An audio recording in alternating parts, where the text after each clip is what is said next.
Working with DezignTiles in Google SketchUp Pro.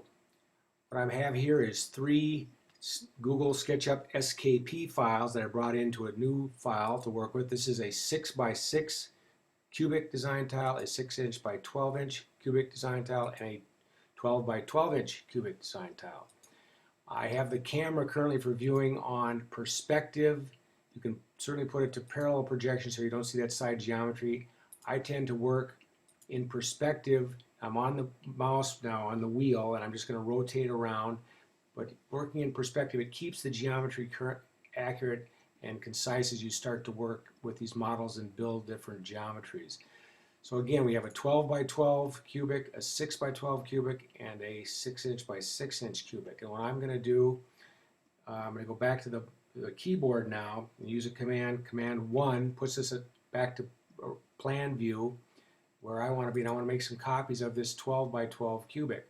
So using the keyboard again, using the select tool, which is up here, I've selected this locked geometry. These SKP files come in locked, so they work as one unit. So I've selected that. Now I'm going to use the keyboard again. Command C, Command V, Command C for copy, Command V for view. And I'm going to use this guy. I'm going to use the pan tool up here to move over. And then I'm going to go back and use the move tool to bring him up to where I want to work with some existing geometry that I've already started building here. So we're going to get this guy closer. Go back and get the move tool. Move. Okay, and get him close to where you want to be. Use the move tool quite a bit. Use the move tool, hover over the little crosshairs, and that'll allow you to, in 90-degree increments, pop the geometry exactly where you want them to be. Boom, just like that. And I get close, but I want to show you a little detail on the geometry of these blocks. Excuse me, I'm bouncing around here, but using the mouse, wheel of the mouse, you can zoom in and out.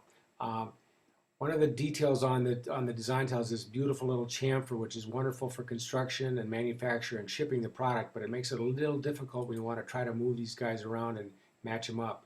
Boom, that worked very well. But sometimes it's not quite so easy. It doesn't snap to its partner that well. So I'm going to go back to plan, Command 1. We still have this design tile, the 12 by 12 on the pasteboard, so I'm going to hit Command V and bring in another one. There he is, or she. Rotate around 90 degrees. Boom, just like that. Now here's a little trick. I'm going to go to the bottom underside of the tiles by using the keyboard, Command 2, and it puts us at the bottom. You get a sense of the size of the aqua gaps, aqua chambers on the bottom here. It's twice as what it is up on the surface, so it's one of the features of the product. And I'm going to grab, it also is nice to work from down below here because you don't have that little chamfer, which is difficult to navigate around. It makes a much cleaner way to more easily join the tiles together when you're working digitally here. So now I'm going to go back to plan, Control 1.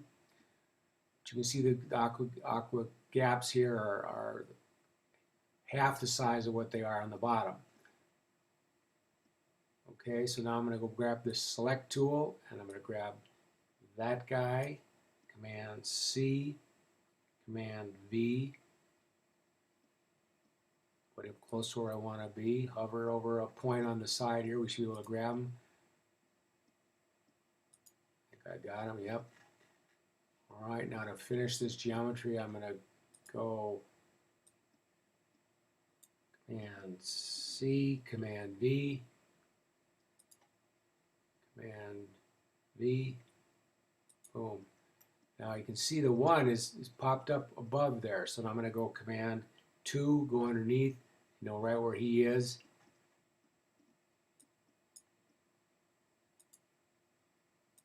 Get him. Get the other guy. That was the one that I hit escape key, and then I got to come up to this one.